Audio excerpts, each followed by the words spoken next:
Will the national attention and outrage over instances of police brutality and attention to systemic racism in our country result in any changes to federal law? Let's bring in the House sponsor of the police reform legislation that is named for George Floyd, California Congresswoman Karen Bass. First, I'd like to get you to respond from what we just heard from Merrick Garland moments ago. His attention to these issues. Do you think there's going to be changes in the legislation? What do you hope to see from Merrick Garland and the Biden Justice Department? Well, actually, I am hoping and I believe that they will put the Justice Department back together again, because he inherited a very broken Department of Justice, especially in the area of civil rights. And one example are the consent decrees, where there was a history of problems with police departments, and the federal government essentially took over jurisdiction in a way. And those were all eliminated under the Trump administration. And so I know one of the first steps that Garland, Attorney General Garland, has already done is to put those consent decrees back in place. When there is a police department with problems, if they need extra supervision from the federal government, that should be what happens. And that is part of the agenda here. Let me ask you, we're waiting on the verdict on Derek Chauvin in the trial for the killing of George Floyd. And your colleague, California Congresswoman Maxine Waters, she's gotten some attention. She's facing some heat and a censure movement for her comments encouraging protests that if there's not a guilty verdict, to get out there and make their voices heard. And the way she spoke drew a lot of attention. Let's just listen to her for a sec. Well, we got to stay on the street, and we've got to get more active. We've got to get more confrontational. We've got to make sure that they know that we mean business. So what do you think of that? A lot of controversy around her calling for more confrontation if the verdict doesn't come down in a way that strikes people as real justice.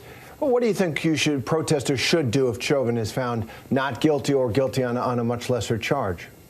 Well, first of all, I absolutely think that protests should be 100% peaceful. That is the type of protest that is very constructive. And in all honesty, if it hadn't been for the hundreds of thousands of people that were out protesting last year, again, I'm referring to the protests that were not violent, there wouldn't have been the political will to even pass the George Floyd Justice and Policing Act. So protest is a part of our tradition. And I have to say it's a bit unfortunate, but whenever it comes to issues of civil rights, social justice, we always have to involve protest in order to get the policy to the finish line. It was remarkable to see so many Americans, my daughter, people across the country coming out peacefully to try to change things the way they are. And you've said that you felt there are issues with the way the defense portrayed George Floyd in this case, and portrayed, what the defense attorney Eric Nelson continually described as an angry crowd of onlookers, a dozen or so bystanders, in order to say that Derek Chauvin had legitimate fears, and that's why his use of force was authorized and proper in that way. What are your concerns with that kind of defense? Well, first of all, the defense that he had on the surface talked about that, and it also talked about, George Floyd's medical history and drug use and all of that. But the subtext of his entire defense was the same stereotypes of Black people that have been around for the last 200 years. Scary big Black man, scary mob of Black people. That mob was about 10 people, several of whom were children. And so to use that as an excuse, and by the way, that crowd that was very emotional was pleading with him to take care of George Floyd. They were not attacking him. They weren't attacking him in terms of what he was doing, angry at him because they saw that he was torturing an individual that was already handcuffed and prone with 3 other officers surrounding him.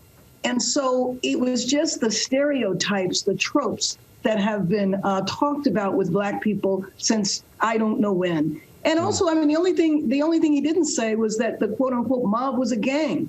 So how you call 10 people that are pleading for someone's life to be an angry mob, and that's why you had to continue torturing him until he died, was just a pathetic defense. And I'm certainly hopeful that the jury will see the same. Well, they saw those pictures, which we were showing as you spoke, of that group of bystanders, and they heard from so many of them on the witness stand. Finally, let me get to the police reform bill, your police reform bill. What would it do? Is there anything that you saw, say, in the trial or in the recent case of Daunte Wright in Minnesota, that these reforms, would work to prevent? Well, first of all, two of the reforms would essentially hold officers accountable.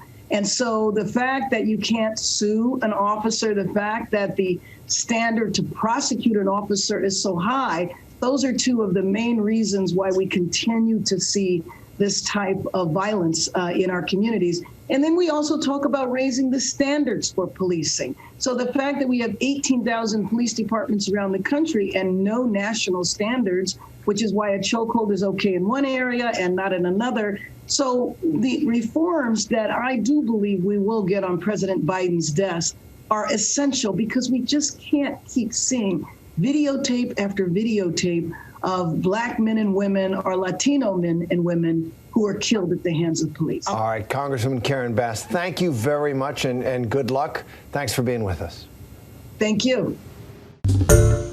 Hi, everyone. George Stephanopoulos here. Thanks for checking out the ABC News YouTube channel. If you'd like to get more videos, show highlights, and watch live event coverage, click on the right over here to subscribe to our channel. And don't forget to download the ABC News app for breaking news alerts. Thanks for watching.